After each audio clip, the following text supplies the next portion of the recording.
para dito sa mga benefits? Mr. Chair, Yes, please continue. thank you. Yes, Mr. Pwede Chair. magamit. Pwede magamit po. In fact, sa 2025 po, gagamitin po natin. Gagamitin. Yes po, gagamitin natin. Itong 490 billion or 504 billion na naka-invest, pwede rin ba itong gamitin sa benefits? Yes po. Pwede.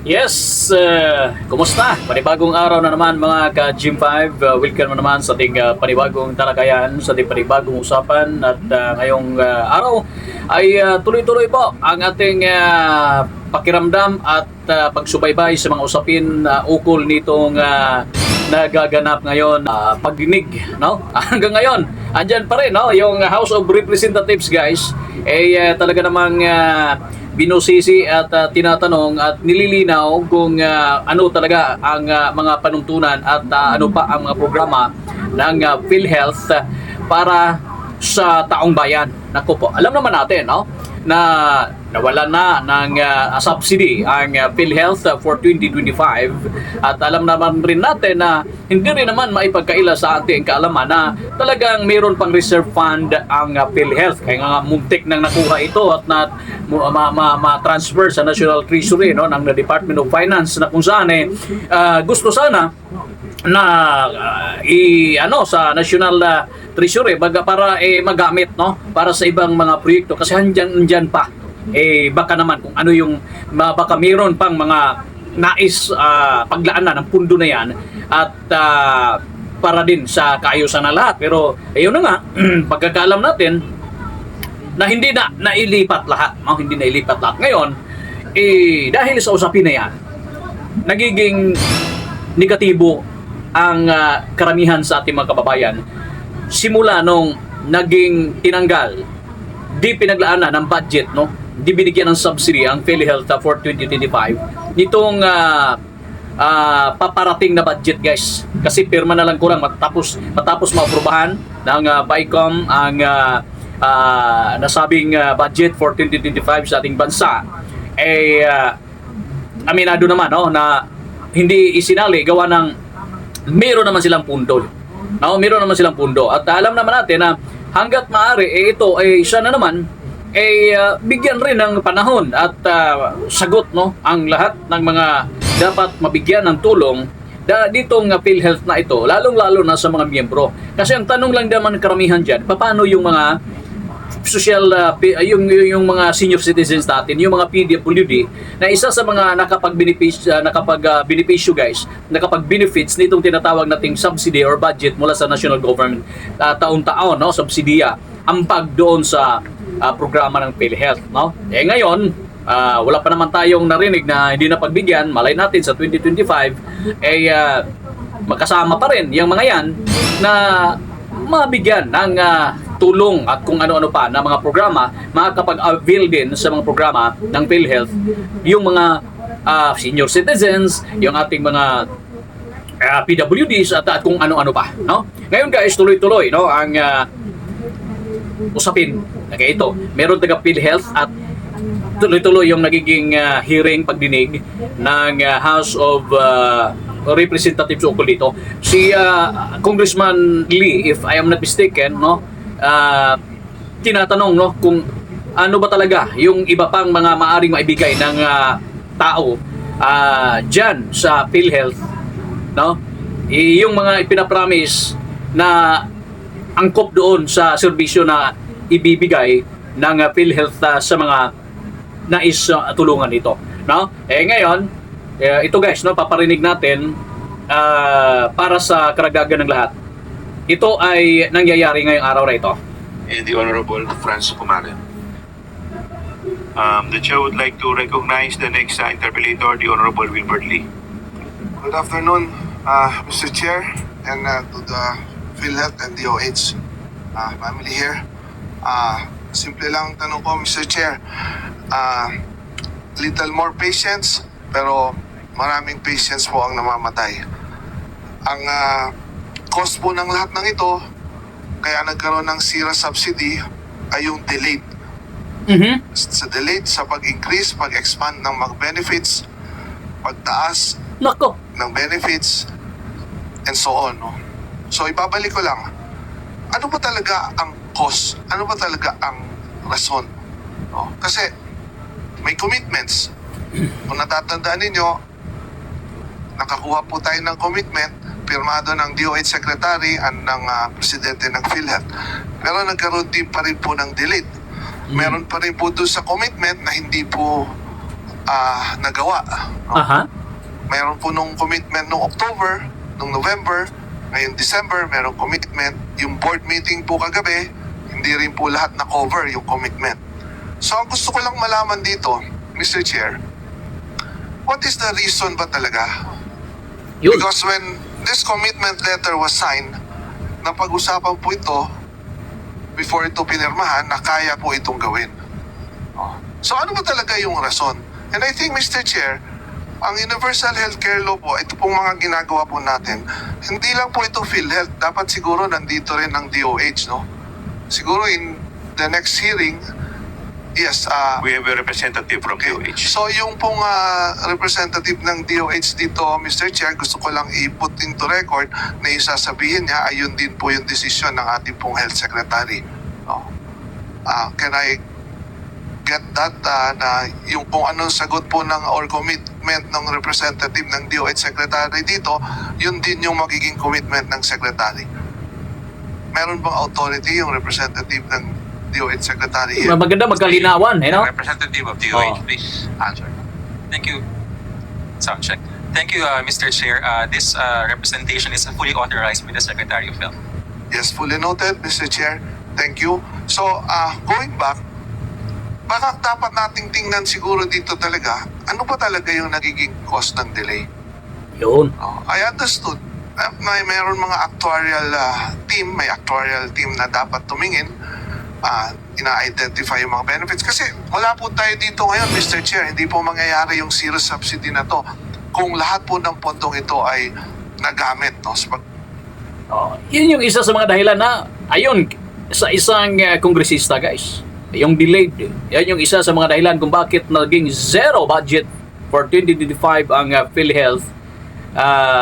I think, kung di ako nagkakamali, ito lang ang isang naging wala, no? Sa lahat ng mga departamento na pinaglalaanan ng budget, DPWH, naku po, mas lalong lumubo ang mas lalong lumubo yung budget ng DPWH, no? Na talaga namang sana naman DPWH, mas lalong tututukan nyo yung mga sira-sira at di pa naging maayos na daan, di yung parira namang madaanan, maganda lang naman at kunting problema lang ay binabakbak at sinisira para mas lalong mapaganda, samantalang meron pang mga di pa talaga nasisiminto, no? Meron pa talagang mga lugar na mas una at kailangan, no? Lalong-lalo na yung expansion, yan yung nagpapatagal. Pero ang atin, mas lalong nagkaka-problema ang kalsada ngayon, no? Sa mga probinsya, kasi nito mga sira-sira, hindi naman madali ang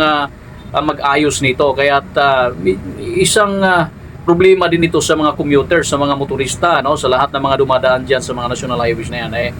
Sana naman po, no? Isang pagkiusap lang po at maganda ang mas lalo, no? Ngayon, maganda yung serbisyo ninyo at sana naman mas lalo pang gaganda at hindi masyadong makakapirwisyo sa susunod na mga taon. Lalong-lalo na ngayon ang budget ninyo ay maganda-ganda rin, no? Okay? Aasahan po namin yan. Ngayon, itong PhilHealth na ito, guys, ito yung mga rason kung bakit pala ganon, no? Naging zero. At saka, kung nagastos lahat yan, merong posibilidad na ayon sa kanila, ayon sa mga mababatas, naririnig natin, posibleng maging may budget at ayuda at subsidy pa rin para sa taong susunod. Ito papakinggan pa natin, guys. Na rin, 12 years hindi po nag-increase.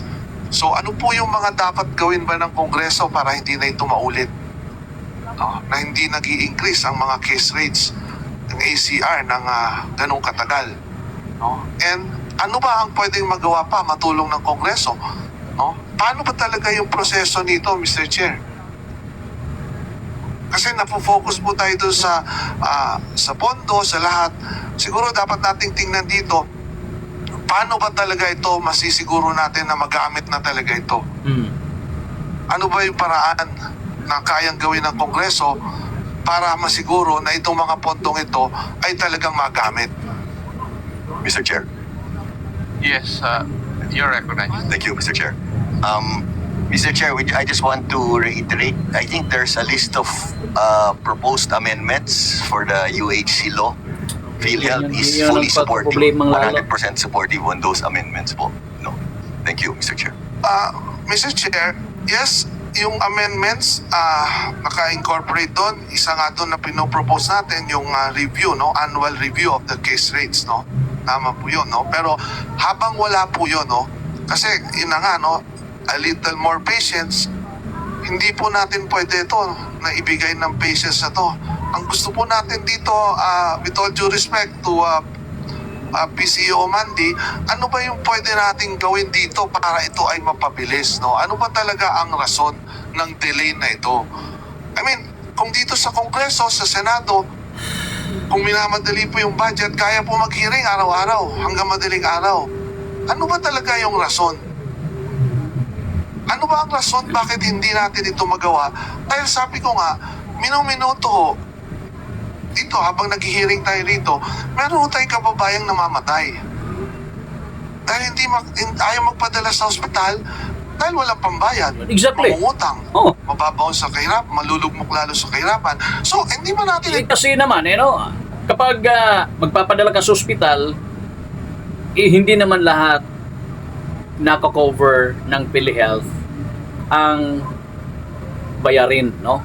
Kaya nga, tuwang-tuwa yung mga politiko na mayroong AX kasi dyan sa kanila lalapit.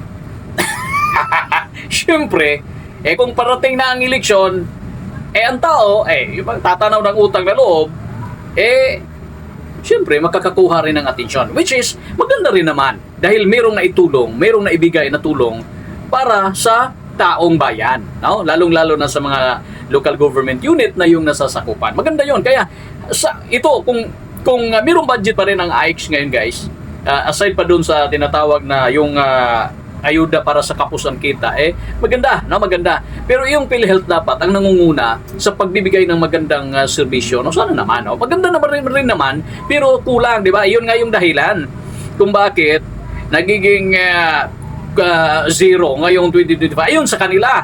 Tama ba para sa inyo? Kasi iba-iba ang reaksyon ng tao ngayon. Yung iba ay hindi nagustuhan ang pagiging kawalan ng subsidy nitong 2025, no? Wala tayong magagawa. Depende na sa kanila yan. Ngunit, yung iba rin naman, pinapakikinggan, no? Kung ano yung rason. Kung pwede rin naman na bigyan sila ng subsidy, pero mayroong kondisyon. Mas lalo yung paigtingin ang magandang serbisyo dyan sa PhilHealth. Gastusin nyo kung anong dapat gastusin. Magbibigay kami. Magbibigay para sa karagdagang budget para sa inyo. meron tayong sinasabi na 150 billion excess fund. Am I correct? Laki. Yes, Your Honor. Excess funds meaning to say hindi nagagamit ito. Okay? Kasi I would not want to call it excess fund. I would want to call it unused fund. Kasi ito bang excess fund o 150 billion na to, pwede ba ito magamit para dito sa mga benefits? Mr. Chair, Yes, please continue. thank you. Yes, Mr. Pwede Chair. magamit. Oh. Pwede magamit po. In fact, sa 2025 po, gagamitin po natin yan. Gagamitin. Yes Okay. po, gagamitin natin. Itong 490 billion or 504 billion na naka-invest, pwede rin ba itong gamitin sa benefits? Yes po.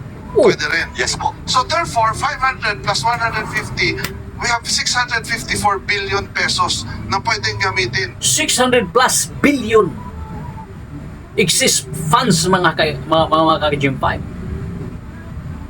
See, ano masasabi nyo ron? Atat na tayo sa subsidy. Kung binigyan ito ngayon, baka hindi ito lalaki ang issue at hindi pa mapag-usapan. Kaya, hindi tayo pabor na nawala ang subsidy ng gobyerno para sa PhilHealth. Ngunit magandang nabusisi na ganito kalaki ang budget ang reserve fund ng PhilHealth. Ngunit hindi naging satisfied ang mga miyembro at iba pa na mga nangangailangan ng serbisyo. Kasi ito tuloy natin.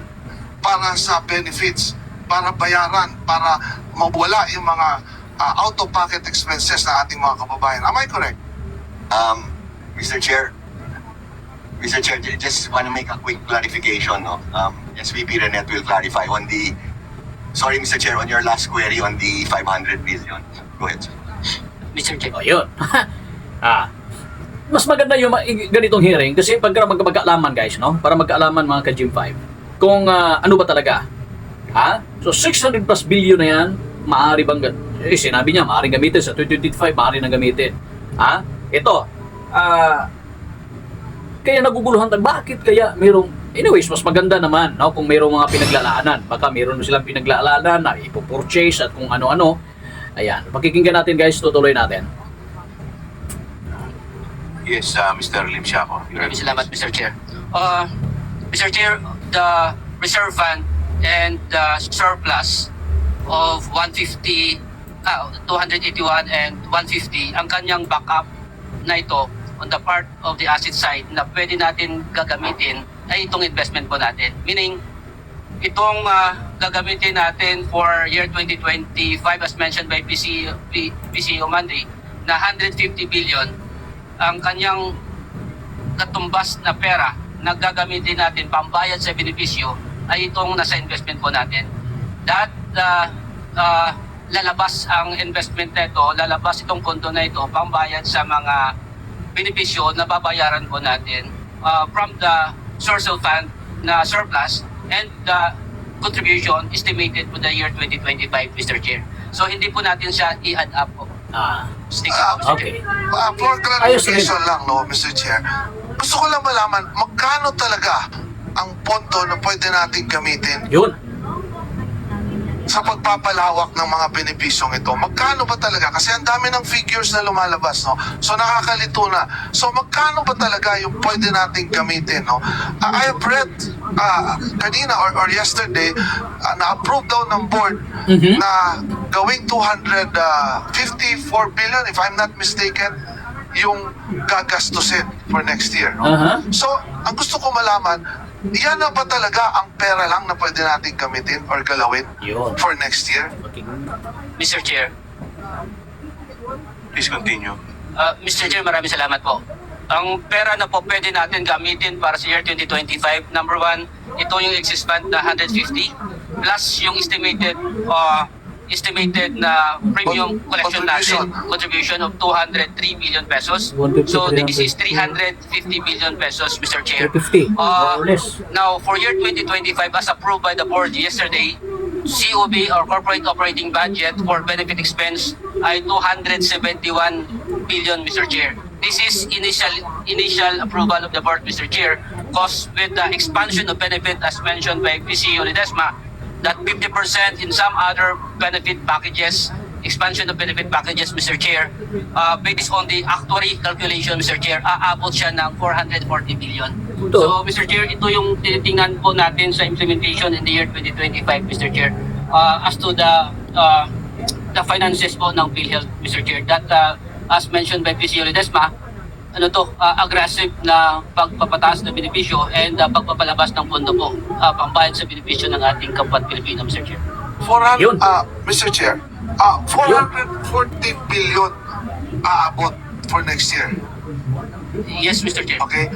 Of which 150 galing sa excess fund, 200 galing sa contribution ng members, 350. So kung 440 yan, may 90 billion. Yung 90 billion kukunin galing sa investment. Mr. Chair, ang 90 billion, Mr. Chair, this is we gonna request from the board for an authority to make use of the reserve fund already. Reserve fund already. Yes, doon na tayo Ang kukuha, Mr. Chair. tanong ko, Mr. Chair, yung 504 billion, nasaan yun? Naka-invest pa rin. Mr. Chair, the 504, which is as mentioned by PCO Ledesma, that nasa 489 siya ng November, 489 o 490 billion, Mr. Chair, ay nasa asset side po to. Ito yung gagamitin natin na pambayad. So, investment, convert into cash, and pambayad po natin sa benefit payment. kung kukulangin tayo sa premium na papasok in the year 2025, Mr. Okay. Chair. Okay. Meron din, no? Meron din silang punto kasi paano kung may kulang. Kaya merong mapupunuin, no? Merong mahuhugot. Okay guys, no? Abangan natin kung ano pa. Kasi ang atin dito ay mapaganda at kung merong kulang ang serbisyo ng PhilHealth ay mas lalong mapaganda at mapunan, no? Sa susunod na mga buwan, sa susunod na mga taon. Okay, no? Kita-kita naman natin yung initiative din nila. Pero ayun na nga, dahil dito wala nang subsidiya mula sa gobyerno para sa susunod na taon, sana naman ang hangad natin ay kaya nila ang pag-i-implement ng mga tulong na ayon sa programa ng PhilHealth para sa mga miyembro at sa mga iba pa na maaaring matulungan ng PhilHealth, no? Good luck po at sana naman din ang gobyerno ay willing na magdagdag kung sakali kukulangin at para ito sa kinabukasan at kaayusan ng lahat, para sa kalusugan ng lahat natin mga mamamayan, lalong-lalo na sa mga indigent na talagang walang kapasidad na magpa-ospital kung hindi natin matutulungan at di matutulungan ng gobyerno. Hanggang sa muli, ito po ang G5 TV. Maraming salamat at mabuhay ang buong Pilipinas.